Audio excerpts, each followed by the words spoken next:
Welcome to Knowing the Law. Awareness plus education equals smarter choices. I am here with retired Sergeant Cheryl Kaysen. In this segment, we will be discussing Halloween safety. Hi, Sergeant Kaysen. Hi. Thank you for doing this segment with me. We will be doing more segments to talk about safety, to talk about community. And I love having conversations with you in the office. So I'm excited to have this conversation. We want to make sure that our kids are safe during Halloween. Mhm. My last few years of tenure with the City of Miami Police Department, I was assigned to the Special Victims Unit, Mm-hmm. which being assigned to the Special Victims Unit, really known as sexual battery. Mm-hmm. There we were assigned to not only investigate sexual assault, sexual batteries, but also during this time of year, which is Halloween, we would track and locate our Mm-hmm. predators and our offenders. Yes. So predators, sexual predators, and offenders are limited in what they can do during Halloween, Correct. correct? Correct. What are the standards that they have to abide by and the laws they need to abide by in regards to Halloween, especially? Um, Initially, Mm-hmm. most certainly they cannot put out any Halloween decorations. Okay. They cannot participate in any Halloween activities, Mm-hmm. which does most of the time incorporate kids. Yeah. What were these sweeps like? But we would be responsible, well, from Miami-Dade County Sheriff's Department, Okay. we would be responsible for the offenders that were within our, or lived or resided within the city of Miami jurisdiction. Okay. So you would be assigned the cases, Mm-hmm. which were the files, Mm-hmm. and once we do our initial check, once we make contact, we still make sure they're aware. Mm-hmm. This is October.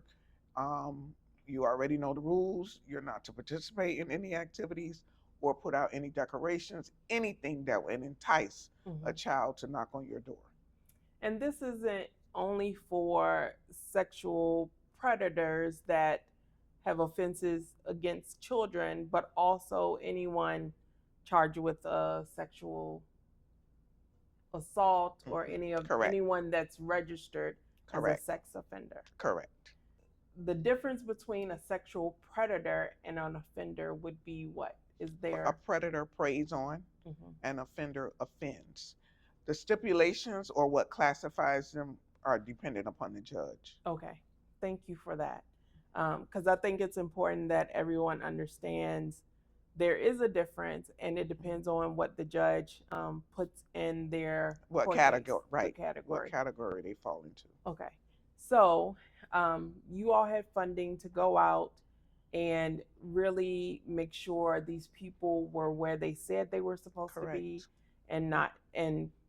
and not in close proximity to schools, Parks, parks, and daycare daycares and centers. stuff. So I know we've been doing some investigating ourselves this Right. week. Um, and that funding that used to be there is no longer a part of the city's budget. Correct. So they haven't done sweeps, but what can our community do to make sure that they know where predators or offenders are and what they need to do to make sure they are safe? How can they find that out? Um, there's a site, a website to track sexual predators and offenders, Mm-hmm. and there you will put in your zip code or the zip code of interest, and the predators, offenders, they're registered. Mm-hmm. They will be there according to zip code. And they must register when they are released from jail or prison, Correct. correct? Correct. And so they should show up on this website. Who puts in this information? Do we know that? That comes from the court The and court also the does. sheriff department. Okay, so they make sure when they come out that that information Correct. is in that system. Correct.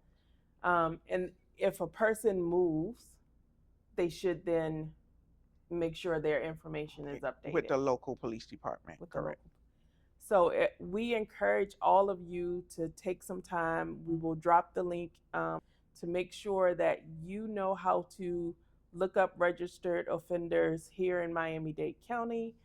We want to make sure that our kids are safe. So do this before you go out trick or treating. Where are some places individuals and families can go that might be safe during this holiday? A lot of the local police departments or parks, Mm-hmm.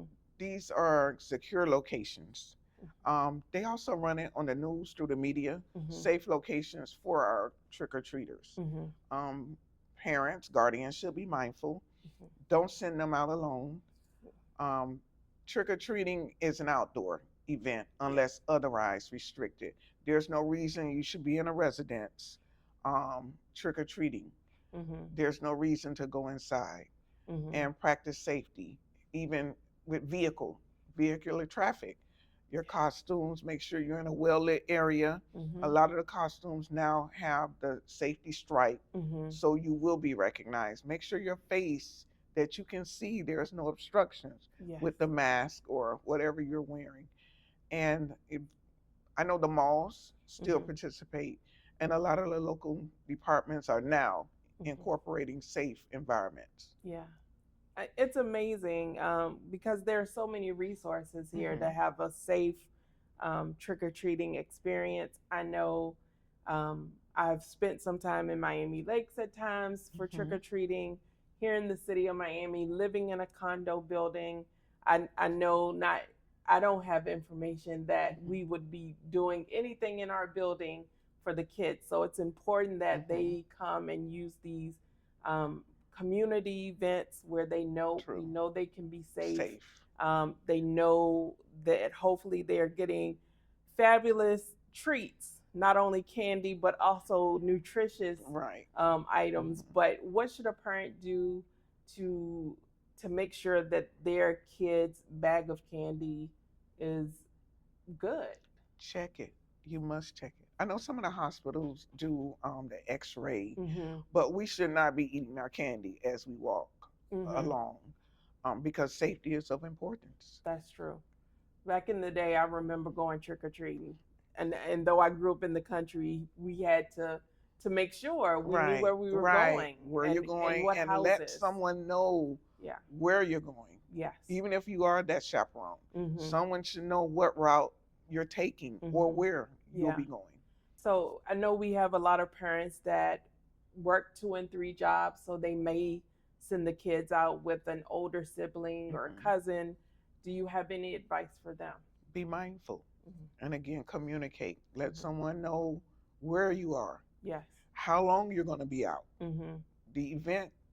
This is not a midnight event. Yes. So we try to do, be mindful. Be mindful of those and your environment. Yes. Yeah, and safety. Yeah, and I know we did a tracking device, knowing the law a few weeks ago. We want to make sure in this situation, for a parent or guardian to track their kid, this would be one of those This would situations. be a perfect event. To use an situation. AirTag, Correct. or I Correct. find my phone Right, or follow exactly. my kid. Exactly. This is one of those situations that we want to make sure our community is safe. Yes.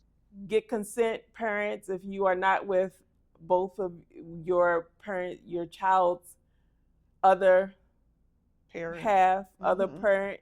Guardian. If your child is not with your other parent, make sure it's okay with them to track their location as they go out and trick or treat.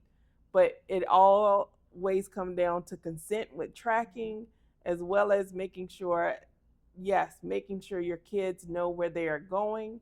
Make sure you know where they are going and who they are with during this holiday, because we're about to go into daylight savings time right after the holiday, and we want to make sure everyone is safe. So it's getting darker a little earlier now already. So utilize your parks, utilize the pieces of the community where people are there and aware and watching for the safety of the kids. And you can always go to the police station here off of 400 Northwest 2nd Avenue. They're having Halloween, and it's a fun event. And we as citizens, we are responsible for our community. We should be mindful and watchful as well. Yeah. Thank you, Cheryl, for You're welcome. participating in this piece of knowing the law, where education plus awareness equals smarter choices. We hope that you will heed to some of the advice coming from Sergeant Kaysen today. Just be aware and do what you can to stay safe in this moment. Have a good holiday and happy Halloween. Thank you.